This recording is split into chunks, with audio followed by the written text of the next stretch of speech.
Hola a todos, este es el canal de la enciclopedia. El libro que estamos interpretando en este episodio se llama Shakespeare. Es una biografía de este gran escritor británico. Si no sabes mucho sobre él, dirás, oh, es un gran escritor. Si sabes un poco de él, dirás, no solo es bueno escribiendo guiones, sino también cambiando casas. De hecho, si puedes hablar de especulación inmobiliaria, ya eres mitad Shakespeare. ¿Por qué dices eso? Debido a que hay tan poca información sobre la vida diaria de Shakespeare, incluso hay una afirmación extrema en los círculos académicos, un Shakespeare no necesariamente sabe mucho más que un guía turístico de la antigua residencia de Shakespeare. Entonces, ¿cómo es el verdadero Shakespeare? ¿Nació en una clase aristocrática o en una familia civil corriente? ¿Por qué se dice que sus obras se representan y no se escriben? ¿Qué contribución hizo Shakespeare a la popularización y desarrollo del inglés?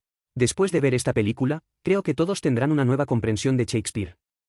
La característica más importante de este libro es que el autor recorrió la historia y encontró algunos rastros de la vida privada de Shakespeare, lo que nos permite regresar a la era de la vida de Shakespeare y restaurarlo de un símbolo vivo en la historia literaria a un pueblo real. De hecho, hay mucha gente que estudia Shakespeare, tanto es así que se ha formado la escuela de Shakespeare. ¿Hay un misterio sin resolver particularmente conocido en los estudios de Shakespeare? ¿Escribió Shakespeare sus obras? En torno a este tema, los estudiosos se dividieron en la facción anti-Sasa y la facción conservadora, y se pelearon durante muchos años. Las opiniones de la facción anti-Shakespeare son muy discriminatorias. Consideran que las obras de Shakespeare son un símbolo muy importante en la historia de la cultura humana. ¿Cómo podría un símbolo tan importante caer sobre la cabeza de una persona común y corriente de origen popular? Debes encontrar a alguien con buena formación y conocimientos profundos. Por ejemplo, han sugerido que estos guiones pudieron haber sido escritos por Lord Bacon, quien dijo, el conocimiento es poder, y algunos dicen que fueron escritos por la propia reina Isabel. La escuela Pausa insistió en que Shakespeare era un escritor profesional, que sus antecedentes familiares y su experiencia de vida no eran obstáculos para la creación literaria y que él escribió el guión. ¿Por qué no hay respuesta a una pregunta tan básica? En última instancia, se debe a que hay muy poca información sobre la vida diaria de Shakespeare. Para demostrar que tienen razón, ambos grupos trabajan especialmente duro para encontrar pruebas. Por ejemplo, la historia de Romeo y Julieta tiene lugar en Italia, y la facción de Shakespeare fue a Italia específicamente para realizar una investigación de campo. Llegaron a la conclusión de que solo las personas que han viajado profundamente en Italia, o incluso han vivido durante un periodo de tiempo, pueden escribir este tipo de guión. Pero sucedió que Shakespeare nunca había estado en el extranjero y no sabía mucho latín, por lo que los críticos de Shakespeare dijeron, mira, él no escribió el guión. Anthony Burgess, conocido escritor de la escuela de Pausa, también encontró muchos rastros de la vida privada de Shakespeare, y con los materiales disponibles, escribió esta biografía de Shakespeare basándose en estos materiales. El estatus de Burgess en el mundo literario se estableció principalmente gracias a su obra maestra A la naranja mecánica. También es un maestro en la escritura de biografías, ha escrito biografías de escritores como Joyce y Hemingway, por supuesto, el más famoso es el libro del que vamos a hablar. El título de cada capítulo de este libro es una palabra clave, como familia, escuela, amigos, matrimonio, etc. Pero al clasificar este libro, podemos volver a entender a Shakespeare desde 6 aspectos. En el primer aspecto, echemos un vistazo a los antecedentes familiares y educativos de Shakespeare, que es el punto donde Shakespeare ha sido más atacado. Burgess destacó un punto particularmente interesante en este libro, Shakespeare no era una persona particularmente noble. De hecho, la familia de Shakespeare estaba muy interesada en convertirse en funcionario y hacerse rico. Convertirse en un escudero rico y poderoso era el máximo sueño del padre de Shakespeare. Pero aquí quiero recordarles que aunque a Shakespeare le encantaba ganar dinero, era precisamente gracias a su dinero que no tenía que preocuparse por la vida y podía crear con tranquilidad. William Shakespeare nació en 1564 en un pequeño pueblo cerca de Londres llamado Stratford. Su padre es dueño de un taller de guantes, por lo que su casa está llena del olor del procesamiento del cuero durante todo el año. Después de que el negocio mejoró, el padre de Shakespeare buscó activamente un puesto en la vida política de la ciudad y quiso convertirse en terrateniente rural. Pero después de centrar su atención en la vida política, poco a poco dejó de preocuparse por el negocio familiar. El desarrollo de la carrera oficial también se vio afectado por la falta de dinero. Esta situación duró hasta finales del siglo XVI. Shakespeare se hizo popular en el mundo del teatro y la situación de toda la familia fue mejorando gradualmente. En aquella sociedad de aquella época, las cadenas del desprecio estaban por todas partes. Por ejemplo, la gente común ya no usa el latín para comunicarse en la vida diaria, pero los nobles todavía sienten que no saber latín equivale a no tener educación. El libro de texto más importante de las escuelas aristocráticas se llama Gramática Básica, que habla de los conceptos básicos de la gramática latina, no de los conceptos básicos de la gramática inglesa. Shakespeare era un niño de una familia común y fue a una escuela común local. Aunque parezca que está al final de la cadena del desprecio, la educación pública en el Reino Unido se está desarrollando muy rápidamente. Las escuelas comunes también requieren que los estudiantes se familiaricen con el libro Conceptos básicos de gramática. Entonces, aunque los investigadores creen que el nivel latino de Shakespeare es cuestionable, la mayoría de las obras latinas importantes en ese momento habían sido traducidas al inglés, y Burgess nos dijo aquí un punto importante: las obras artísticas y las obras académicas son en realidad dos cosas diferentes. Shakespeare fue un escritor profesional, vivió en una época que respetaba la cultura clásica y tuvo muchas oportunidades de entrar en contacto con el conocimiento en su vida diaria. Por lo tanto, quienes son anti-Shakespeare, por su origen y experiencia de vida, creen que Shakespeare no puede alimentarse y crear a partir de obras latinas, lo cual es insostenible. Después de hablar de la creación, veamos otro punto especialmente famoso de Shakespeare, la especulación inmobiliaria. Este libro detalla las transacciones inmobiliarias de Shakespeare. En 1597, Shakespeare, de 33 años, compró una casa nueva por 60 libras. Antes de que finalizaran los complicados trámites de transferencia, el vendedor fue envenenado hasta la muerte por su propio hijo y la casa se convirtió inmediatamente en una casa encantada. Lo más sorprendente de Shakespeare es que no pensó que esto fuera un problema, incluso usó los dos almacenes de esta casa para almacenar una gran cantidad de grano temprano y esperó la temporada de cosecha para vender el grano y producir mucho de dinero.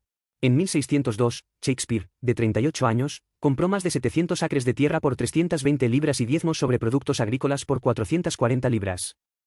Debido a que este impuesto tiene una larga historia y es particularmente complicado de calcular, no lo calcularemos en detalle de qué se trata. Si inviertes solo necesitas saber una cosa: Shakespeare equivale a invertir una enorme suma de dinero en un producto financiero con muy poco riesgo y rentabilidad muy estable. Sumado al hecho de que obtuvo muchos dividendos del Teatro de Londres en ese momento, Shakespeare en ese momento definitivamente podría ser llamado el gran terrateniente con fama y fortuna con el que su padre había soñado. En el libro también podemos encontrar algunos rastros de la participación activa de Shakespeare en los asuntos públicos, bueno para pelear, cobrar deudas, defender derechos y presentar demandas. Aunque estos acontecimientos carecen de registros detallados y vívidos, podemos encontrar algunas pistas en sus obras, como Siloque en El mercader de Venecia. ¿Por qué puede escribir de forma tan vívida y llena de astucia empresarial? Definitivamente esto no es algo que pueda resolverse leyendo dos clásicos más escritos en latín. Segundo aspecto. Después de presentar a la familia nativa de Shakespeare, echemos un vistazo a la familia que él mismo construyó, el matrimonio y el amor de Shakespeare. Como gran escritor de la literatura inglesa, Shakespeare ha tenido muchos productos derivados, e incluso hay una película llamada Shakespeare enamorado. Por supuesto, esta historia de amor es completamente ficticia. En este libro, Burgess nos ofrece una versión más realista e igualmente dramática. Shakespeare ya se había enamorado cuando tenía 17 u 8 años, según algunos registros de la parroquia en ese momento. Shakespeare probablemente estaba en dos lugares diferentes y saliendo con dos chicas al mismo tiempo. En su corazón, prefería una chica llamada Anne Whitley, pero tuvo que casarse con otra chica también llamada Anne. El nombre completo de esta verdadera esposa de Shakespeare es Anne Hathaway, que tiene el mismo nombre que la actriz estadounidense. Pero esta Anna tiene una apariencia relativamente normal y es 8 años mayor que Shakespeare. La vida matrimonial de los dos realmente va bien, ya sea ocupándose de las tareas del hogar o invirtiendo y administrando el dinero. Los dos tienen un entendimiento tácito, pero su mundo emocional no parece particularmente armonioso. Muchos estudiosos de Shakespeare creen que los sonetos de Shakespeare en realidad tratan sobre su amante en Londres, y que esa amante puede ser una mujer de piel más oscura, porque Shakespeare escribió la frase: la oscuridad es la esencia de la belleza.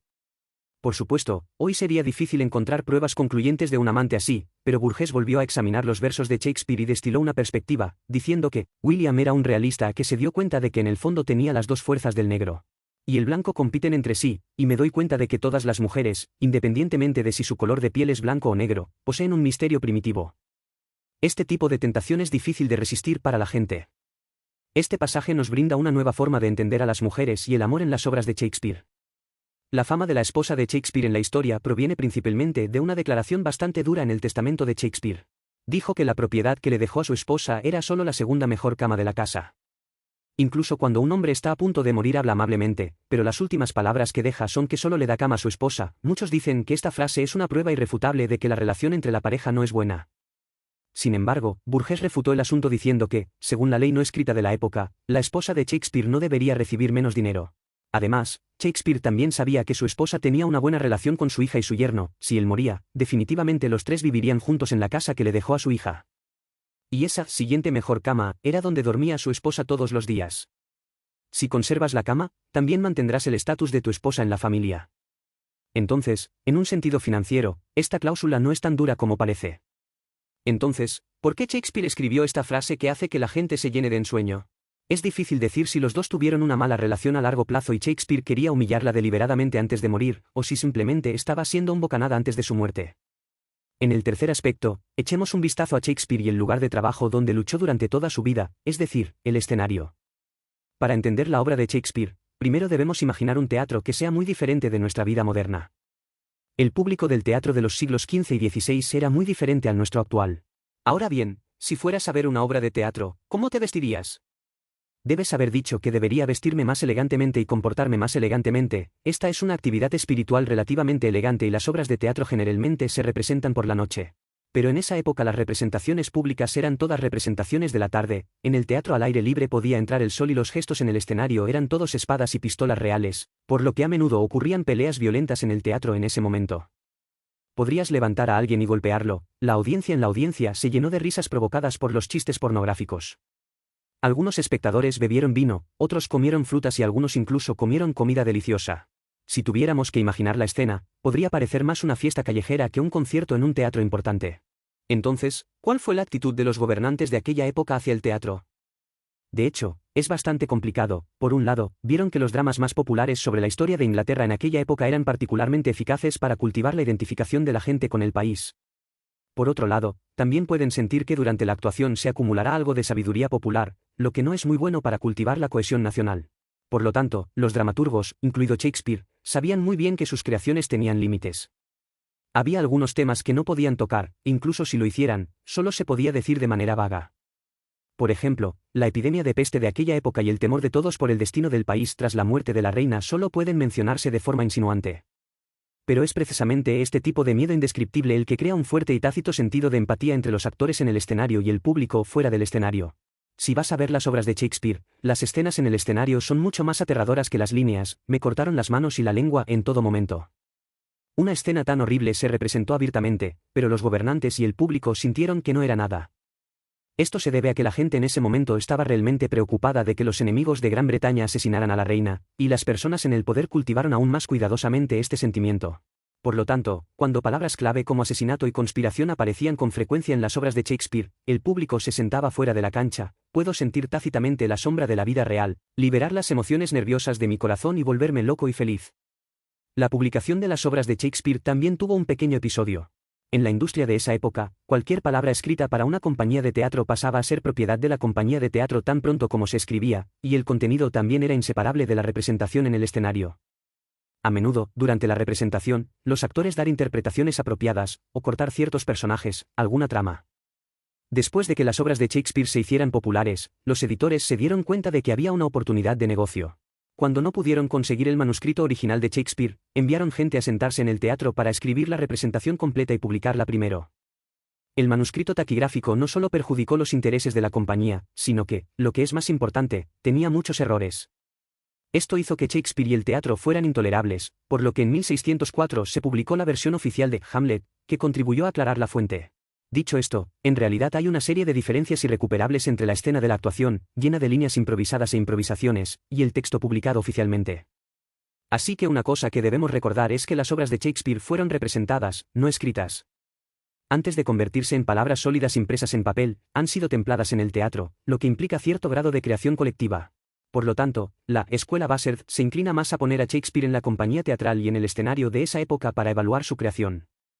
El Shakespeare sobre el papel da a la gente la impresión de ser muy educado, omnisciente y omnipotente. De hecho, el Shakespeare que estuvo activo delante y detrás de escena era muy bueno agregando carne y verduras a sus líneas. No solo sintió sutilmente la atmósfera tensa y reservada de la industria del teatro en ese momento, sino que también tenía los pies en la tierra y tomó como fuente de inspiración algunas reacciones directas del público durante el proceso de visualización.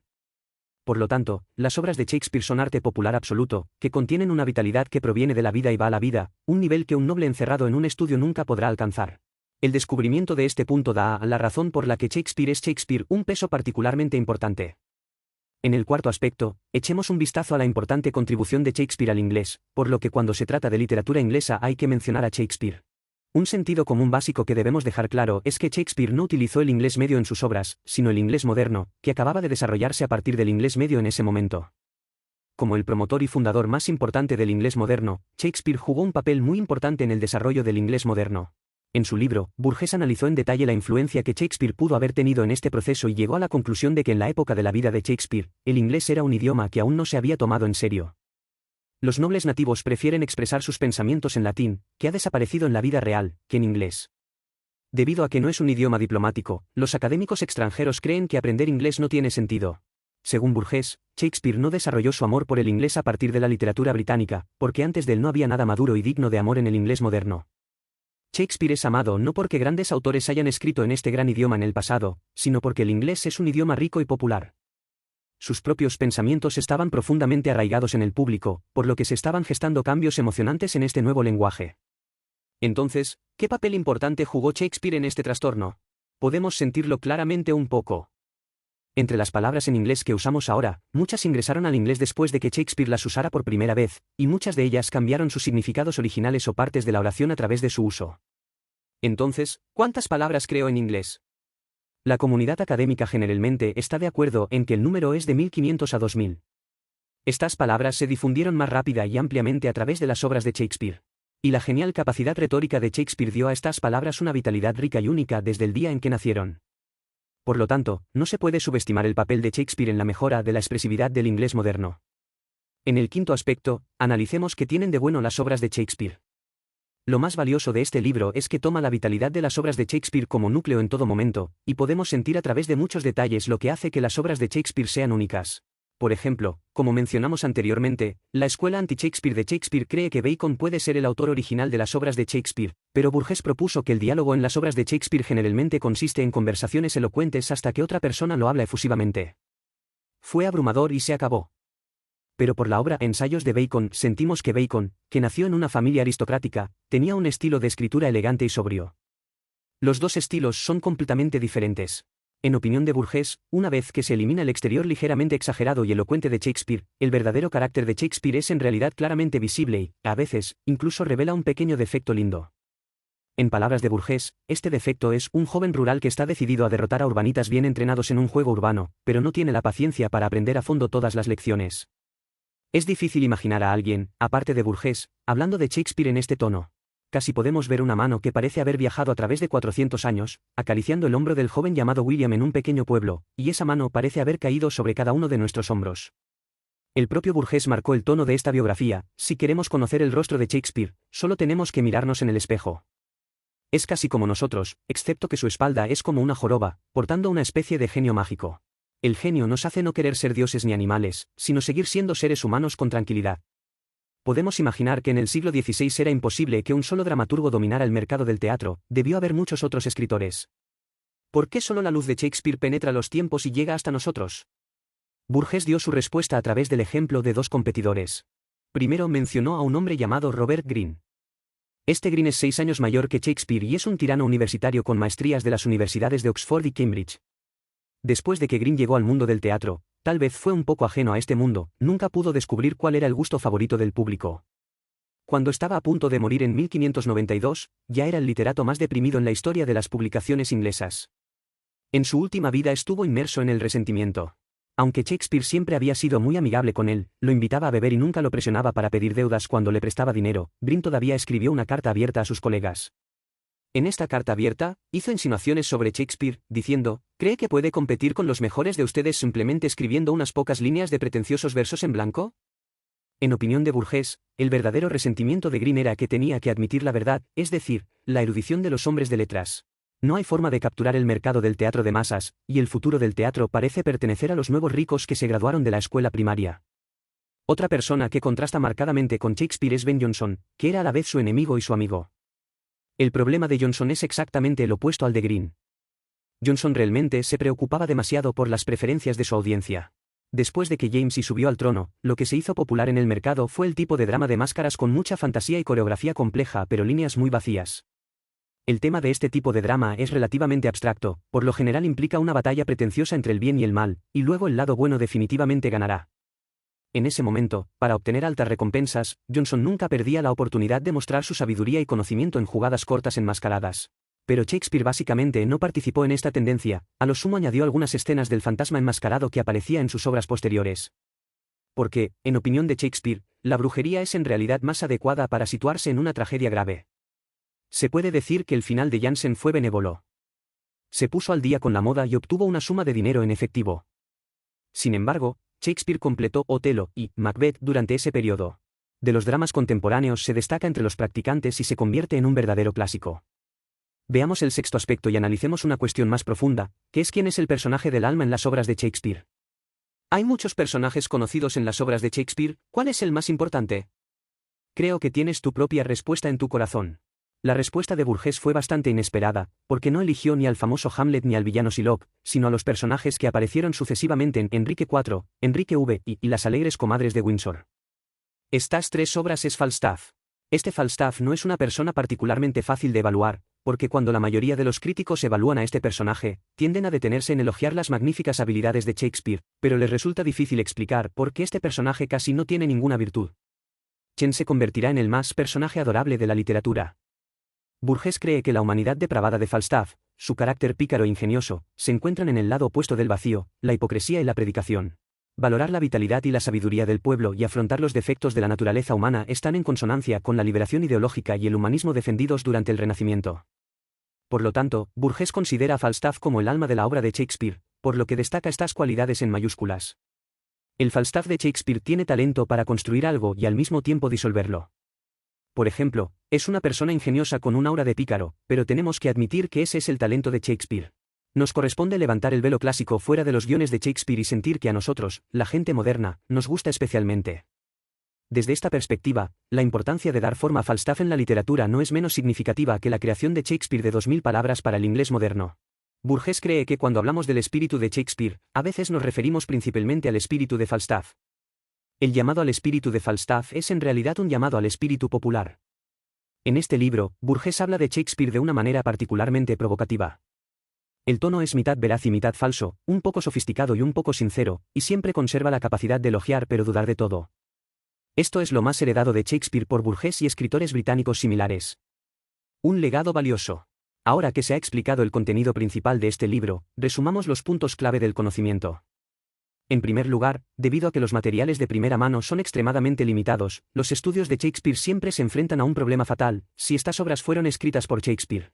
El punto de vista central de la escuela anti-Shakespeare es que el símbolo cultural más importante en la historia de la cultura humana no puede ser Shakespeare, que nació como un plebeyo, sino que estos dramáticos tesoros deben ser productos de Yang Chun Bai-Xue.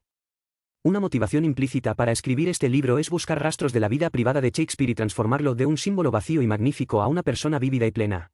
Al mismo tiempo, también espero aprovechar esta oportunidad para ver cómo los creadores de dramas de esas épocas específicas crearon y vivieron sus vidas, y defender aún más la legitimidad de la propiedad de Shakespeare sobre las obras de Shakespeare. En segundo lugar, durante el Renacimiento, la educación pública británica se desarrolló muy rápidamente. Incluso la Stratford Grammar School, a la que asistió Shakespeare, pudo brindarle la oportunidad de leer mucho. Aunque el propio conocimiento del latín de Shakespeare no era particularmente fuerte, la mayoría de sus obras en latín ya tenían traducciones al inglés en ese momento, y Shakespeare, que era bueno observando la vida, vivió en una era en la que la cultura clásica era relativamente popular, por lo que la esencia de la cultura clásica se puede atravesar diferentes caminos fluyeron lentamente hacia su alma y la alimentaron. En tercer lugar, hasta cierto punto, las obras de Shakespeare se representan más que se escriben, porque mucho antes de que se conviertan en textos fijos, los guiones de Shakespeare han pasado por miles de cambios y hay un poco de creación colectiva a pequeña escala. Sobre el papel, Shakespeare parece estar desconectado del entorno en el que vivió porque parece saberlo todo.